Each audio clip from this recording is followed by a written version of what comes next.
Welcome to a very special deep dive. Today, we're taking a shortcut, sort of, to feeling truly well informed about something pretty central to, well, personal growth and connecting globally. That's learning to speak English with confidence. Imagine getting insights not just into what to say, but really how the learning process itself works, especially for overcoming those common hurdles. Yeah, that's our mission today. Exact. And our source for this deep dive is it's a really interesting English conversation practice guide. It's specifically tailored for AA1 learners. Okay, so really absolute beginners, or maybe just past that. Right, either someone just starting out, maybe knows just a handful of words, or someone who can use basic phrases but, struggles to link them together spontaneously. Gotcha. And it's quite comprehensive. It promises to help you feel, well, significantly more comfortable, more confident, speaking English in just everyday situations. Which is often the biggest challenge, right? Those everyday chats. Absolutely. It tackles that intimidation factor head on. So our mission today, it's not just to review the guide. We want to really unpack its core philosophy, Hmm. highlight the learning strategies it uses, which seem pretty unique, and explore those practical everyday topics it covers. We'll be extracting the most important sort of nuggets of knowledge from this resource. Yeah, to show you how effective beginner language learning can be if you approach it the right way. And why this particular approach seems to stand out. Get ready for some hopefully genuine aha moments, Yeah. about breaking through those initial barriers of speaking a new language. Especially how simple, deliberate practice can unlock some uh, pretty profound confidence. Okay, so where do we start? What's the big idea behind this guide? Well, what's immediately striking, like right from the first page, is its foundational belief. It states it very clearly. The site is different because it doesn't focus on grammar rules. Okay, interesting. Instead, we believe the best way to learn to speak is by speaking. That sounds simple, but it's actually a huge shift, isn't it, from how languages are often taught? Oh, definitely. It's a significant paradigm shift from those traditional grammar-heavy methods many of us probably remember from school. Yeah, the verb shorts. Exactly. It prioritizes practical use over theoretical correctness, especially at this beginner 8.0 A1 level. And that makes so much sense intuitively. I mean, think about how kids learn their first language. Right. It's not about rules, it's listening, copying, just trying to communicate. This guide really taps into that natural human acquisition process. Moving beyond rote grammar drills at this stage is, I think, absolutely vital for conversational fluency. Why is that so crucial at the start? Well, it addresses a fundamental psychological barrier. If you, as a learner, are constantly worried about perfect grammar every single sentence, You just freeze. you freeze up. You become unwilling or unable to even open your mouth. So this guide, it redefines early success. It's not about grammatical flawlessness. It's just about getting your idea across. Precisely. Just making yourself understood, even imperfectly. That's the win. That must be incredibly freeing for a beginner. It is. Yeah. And it directly challenges something linguists talk about, the affective filter. Okay, what's that? Imagine like an invisible wall, a mental barrier. It goes up when a learner feels anxious or embarrassed or self-conscious about making mistakes. Right, that fear factor. Exactly. And when that filter is high, their brain literally struggles. It has trouble processing new language input, which inhibits their ability to actually acquire and produce the language. So the anxiety itself blocks learning. It does. So by explicitly saying, hey, don't worry so much about perfect grammar right now, the guide effectively lowers that filter. Makes sense. It makes the learning environment less intimidating, more welcoming to experimentation. Learners are then more likely to actually attempt speaking. Which builds confidence, not fear. Right. And allows their brains to actively start building those connections, those language patterns.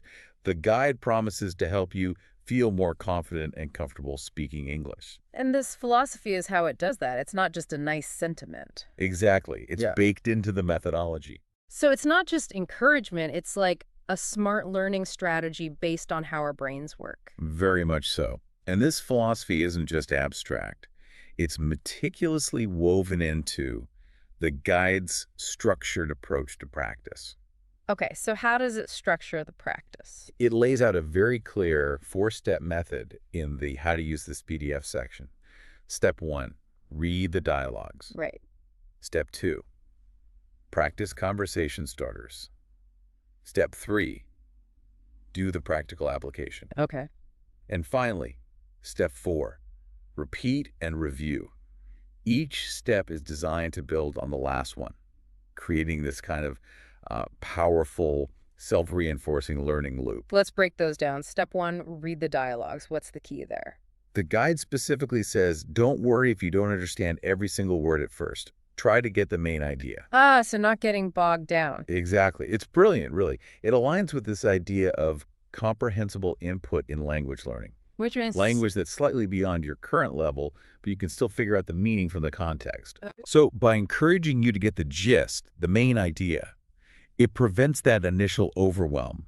You're not stuck trying to translate every single word, which can be so discouraging. right. You focus on understanding the flow, the context. Builds confidence that you can understand. Precisely. It's like watching that foreign film with subtitles, like you said earlier. You get the plot, even if not every nuance. Okay, step 2, practice conversation starters. How are these different from just vocabulary lists? Well, they're presented as vital scaffolding, like immediate tools to actually start an interaction. Overcoming that blank moment of what do I say? Exactly. For AA1 learners, just knowing how to kick off a conversation can be the biggest hurdle. These starters are like pre-made bridges. They get you across that initial gap. So you have something ready to go. Right, Yeah. which leads directly to what the guide calls the most important part. Step 3, do the practical application. Okay, this sounds key. It is. This is where theory hits reality. It means active spoken practice. The guide is very explicit. Do these activities aloud, even if you are alone. Even if you're alone. Interesting. Yes. If you have a friend or a language partner, practice with them. But the key is moving from just passive reception reading or listening to active production. Actually saying the words. Exactly. This ties into the output hypothesis in language learning, Which suggests. that producing language speaking or writing forces you to notice gaps in your own knowledge, test out how grammar might work, and pay closer attention to the language you're using. So speaking helps you learn, not just proves you've learned. Precisely. And speaking aloud, even just to yourself, builds muscle memory for your mouth, your articulation. It engages those language production centers in your brain. That makes a lot of sense. It's not enough to just recognize a phrase. You need to be able to produce it smoothly. Right. And then the final step, repeat and review, reinforces the power of consistency. The classic practice makes perfect, sort of. Well, more like practice makes permanent or practice makes fluent. The guide says the more you repeat, the better you will remember, and the more natural your English will become. So it's not just memorizing lists. No, it's about building fluency through consistent, integrated practice, using those dialogues and starters again and again. It strongly aligns with spaced repetition principles, Remind us what that is. revisiting material at increasing intervals.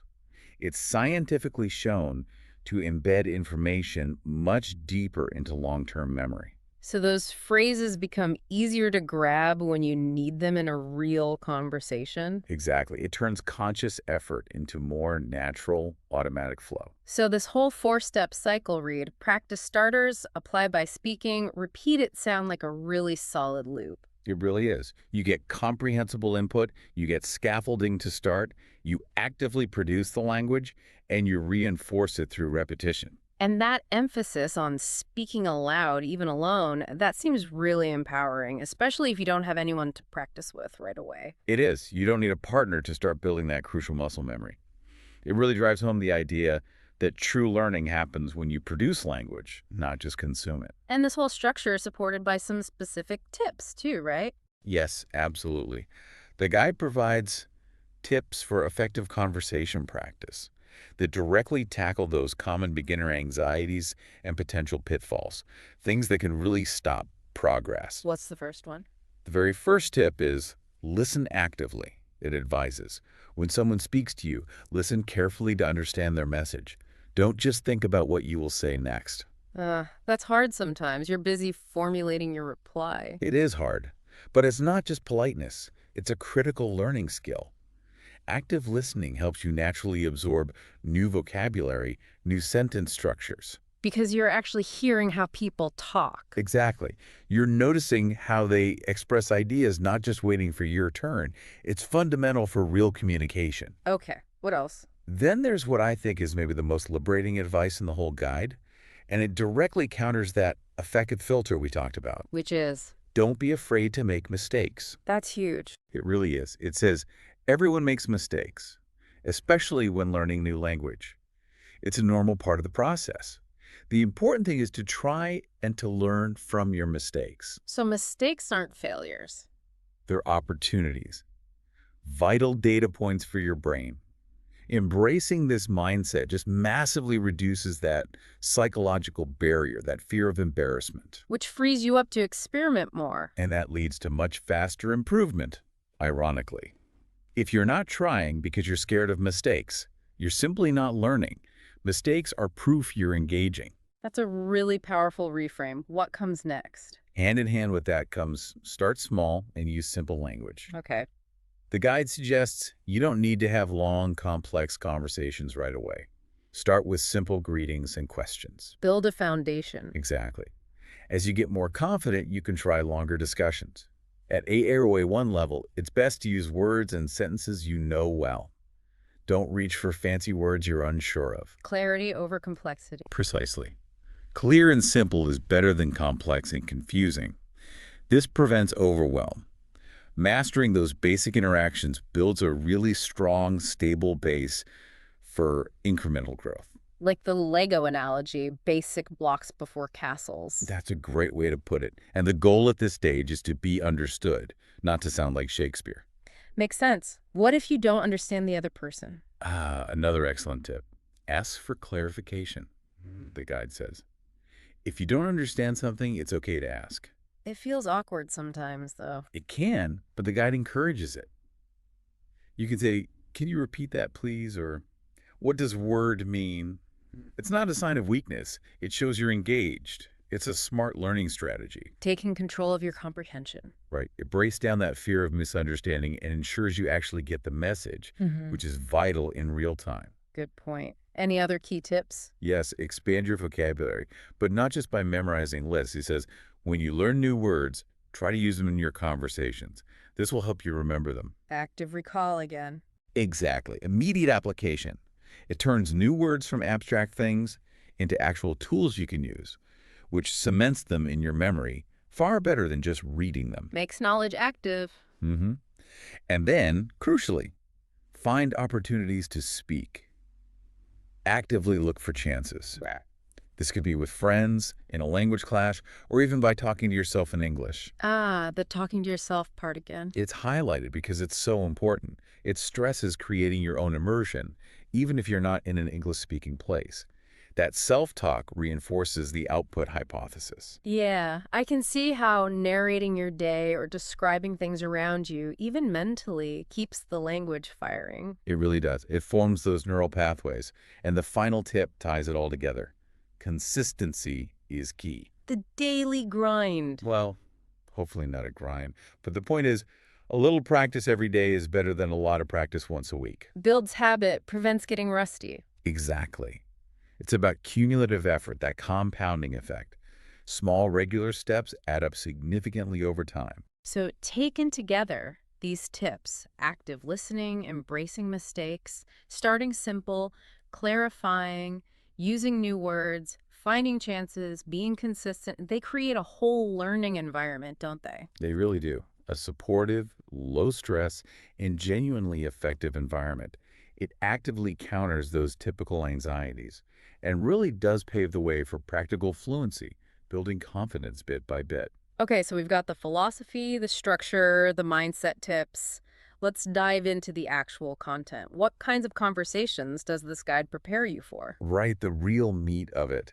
The guide covers 15 different scenarios, specific topics, and what's great is how Well, universal they are. These are situations you'd likely encounter anywhere. Not just abstract grammar exercises. Not at all. For each topic, you get simple dialogues, useful conversation starters tailored to that situation, and those actionable, practical application activities we talked about. Okay, 15 is a lot to cover. How should we approach this? Let's group them into some logical themes, maybe highlight a key example or two from each group, just to give you a feel for the breadth and the practical approach. Sounds good. What's the first theme? Let's start with Group A, building personal connections and introductions. Yep. These are absolutely fundamental first steps. Makes sense. You got to start somewhere. Exactly. And the guide wisely starts with topic 0. Meeting new people. Focuses on the absolute basics. Introductions, asking and answering those simple personal questions. What's your name? Where are you from? That kind of thing. Precisely. Because this is often the very first interaction you'll have. Getting it right builds immediate confidence, opens the door. The example dialogue between Anna and Ben is super simple. Hello, my name is Anna. What's your name? Then where are you from and what do you do?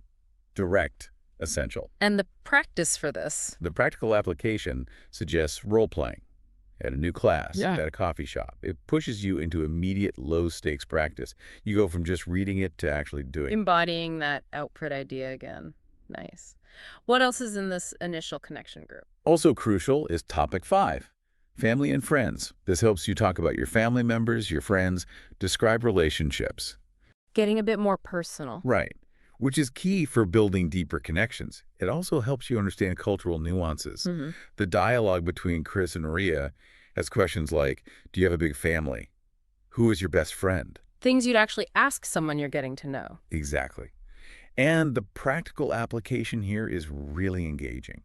Describe your own family, ask a friend about theirs, put you right into that interactive mode, sharing and receiving personal info.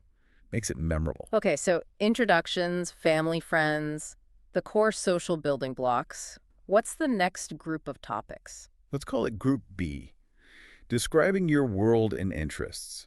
These topics cover the fabric of daily life, moving beyond just introductions into more, well, everyday conversation. Like what? Well, topic 1, daily routines.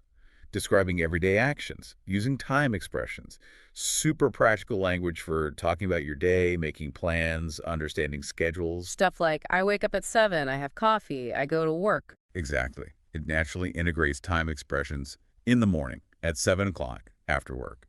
The Liam and Chloe dialogue covers all that. Waking up, morning stuff, work, evening plans like the gym or cooking. This seems really helpful for getting the hang of time and sequence in English. It really is. And the practical application is very tangible. Describe your morning routine using prompts like, I wake up at, first, I. Then do the same for your afternoon and evening. You narrate your own life in simple English. Makes it very relevant. Highly relevant. Yeah. Another big one in this group is topic 3, food and drink. Universal, relatable, essential for travel, socializing, basic needs. Can't avoid talking about food. Pretty much. The David and Emily conversation covers favorite foods. Yeah. Italian, sushi, pizza cooking habits, ordering drinks. Questions like, what's your favorite food? Do you like to cook? Loads of useful vocab here. And the practice, ordering. Yes, role-playing ordering at a restaurant is a key practical application, something almost everyone needs to do. Builds immediate confidence for those basic transactions and social moments around food. That sounds incredibly useful. What other kinds of daily life topics are in this group? Oh, quite a few. Topic 2, hobbies and interests, great for connecting with people, finding common ground. Yeah, asking, what do you do for fun? Right. Then there's topic 6, weather and seasons. Always a safe, common conversation starter, especially with new people. The classic British topic. Indeed. Also topic 7, shopping, which is super practical for errands, using numbers, colors, descriptions. Asking how much is it, or do you have this in blue? Exactly. Then topic 8, health and well-being. Talk about how you feel. Simple health issues, healthy habits. Important for showing care, sharing concerns. How are you feeling? I feel tired, that sort of thing. Topic 9, technology, discussing phones, computers, the internet, apps. Very relevant globally now. True, everyone uses tech. And finally in this group, topic 11, opinions and preferences. Expressing likes, dislikes, agreeing, disagreeing moves beyond facts into more personal expression. So, I prefer coffee to tea, or what do you think about this movie? Precisely. So this group really covers a huge range of everyday interactions. Okay, that's a solid chunk of daily life. What's the third main group of topic? The final group, let's call it Group C, navigating logistical and future aspects. This is about planning, problem solving, managing practicalities in English. Still beginner-friendly, but maybe slightly more complex interactions. Like what sort of practical things? Well, topic 4, travel and holidays, always an exciting topic. Sharing experiences, discussing dream destinations, planning trips. Talking about where you've been or where you want to go. Right. The Mark and Lisa dialogue covers Italy, Japan, favorite parts of trips, preferences like beach versus city breaks. Lots of good vocabulary for places and activities. And the practice involves describing your own trip or dream destination. Exactly. It lets you use more imaginative language but keeps it simple, applying what you've learned to talk about your own memories or aspirations. That sounds fun. What else is in this logistical group? Topic 10, future plans.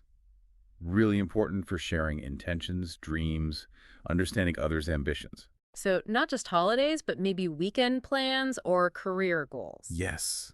The Sophie and Leo dialogue covers weekend plans, visiting parents, going to a concert, but also holiday plans like a trip to Spain, and bigger goals like learning coding or writing a book.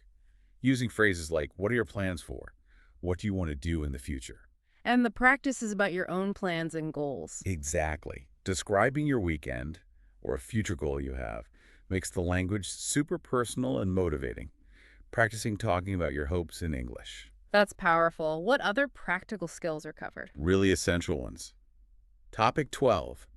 Asking for and giving directions. Crucial for independence in a new place, or just navigating daily life. Excuse me, how do I get to the museum? Go straight, turn left. Precisely those kinds of phrases. The dialogue between Olivia and Paul covers exactly that. And the practice is role-playing, asking for directions, or giving directions to your own place. Very useful. Definitely. Also, topic 13, making appointments plans. Suggesting activities, accepting or declining invitations, scheduling things. Highly practical for social life, work, organizing stuff. Are you free on Saturday? Would you like to get coffee? How about 3 p.m.? Yes. The dialogue shows Sarah and Tom trying to arrange dinner, declining politely because of a party, then scheduling coffee for Sunday. And the practice involves inviting a friend, declining politely, arranging a study session. Real-life social skills. Absolutely. And finally, topic 14, solving simple problems, describing minor issues, asking for help, offering solutions. Like, my phone isn't working, or can I help you with that?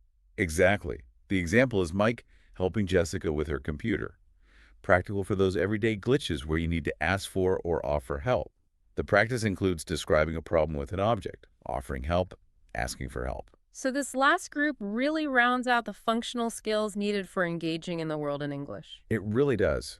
Across all 15 topics, you get this incredibly practical toolkit for handling a wide variety of common situations. Wow. Okay. So we've journeyed through the philosophy, the method, the tips, and now the huge range of practical topics. It feels really comprehensive. But learning doesn't stop when you finish the guide, right? Absolutely not. As the guide itself wisely points out, learning a language is a journey, not a destination. Finishing this PDF isn't the end goal. It's the foundation. Exactly. It's about what you do next to sustain that progress and keep building. So how does the guide suggest you keep going? Does it offer advice for beyond the basics? It does. It concludes by reinforcing those key conversational strategies we've discussed, starting talks, keeping them going, expressing yourself, asking for info, making plans, offering help. The core skills. Right. And it stresses again that these are flexible tools, not rigid rules. It reiterates the importance of active listening and letting conversations flow naturally. Use the starters as a launch pad, then adapt. Aiming for that organic communication. Right. And then it gives really vital encouragement for continued practice beyond the guide itself, building that consistent English environment around you. Like finding people to talk to. Yes, finding language partners or groups is highly recommended. Practicing with friends, classmates, online exchange partners, real human interaction, despite all the tech, is still irreplaceable for fluency and confidence. You get dynamic feedback, cultural insights. Things an app can't quite replicate. Exactly. But technology is useful. The guide strongly advocates for media immersion. Watching movies and shows. Yes. And it suggests a smart progression. Start with subtitles in your language, then switch to English subtitles, then eventually try with no subtitles at all. Gradually removing the safety net. Right. It enhances listening comprehension and vocabulary in a really natural, often enjoyable way. Same with listening to English music and podcasts. Great for getting the rhythm, the intonation, the natural sounds, training your ear. So it's not just passive watching or listening, it's active ear training. Very much so. You're training your brain to recognize and integrate those patterns. What about reading? Also highly recommended. Reading simple English books or articles, especially on topics you actually enjoy. Why is reading helpful for speaking? It complements it beautifully. It expands your vocabulary and improves your comprehension in a structured way. Yeah. You see how words and grammar work together in context. That feeds back into your ability to speak. It's a virtuous cycle. Input supporting output. Exactly. And finally, perhaps one of the most powerful and accessible tips for ongoing practice, especially when you're alone. Let me guess. Thinking in English. You got it. Think in English. Try describing your day, your thoughts, objects around you, all inside your head in English. The internal monologue. Yes. It keeps the language active, keeps those neural pathways firing, even without a partner. It forces your brain to retrieve words and formulate ideas in English. Constant reinforcement. That's something anyone can do, anytime, anywhere. Precisely. So all these ongoing activities, finding partners, Yeah. media immersion, reading, thinking in English, they integrate the language into your daily life. It stops being just a subject. Right. It becomes a living part of your world. It really underscores that consistent, varied exposure and active engagement are the true accelerators for fluency, building on the confidence this guide aims to provide. And it reinforces that core message. Keep at it. Your effort pays off. You can get there. Absolutely. One small, deliberate step at a time. It's about building momentum and celebrating the small wins along the way. What an insightful deep dive. We've really unpacked how this guide approaches teaching practical English conversation. It's clear that confidence is built not just on knowing words, but on the approach speaking early, embracing mistakes, consistent practice on relevant topics. That shift in mindset seems key. Definitely. Yeah. So thinking about everything we've covered, the philosophy, the tips, all those practical topics from meeting people to future plans, Yeah. what's one simple conversation starter or maybe one practical application activity from the guide that you listening right now could actually try out this week, even if it's just talking to yourself? And thinking about that step, how might embracing it, even with the possibility of mistakes, start to genuinely transform your confidence in speaking English right from where you are now? Something to think about. That's it for this deep dive. Until next time, keep exploring, keep learning. And keep speaking.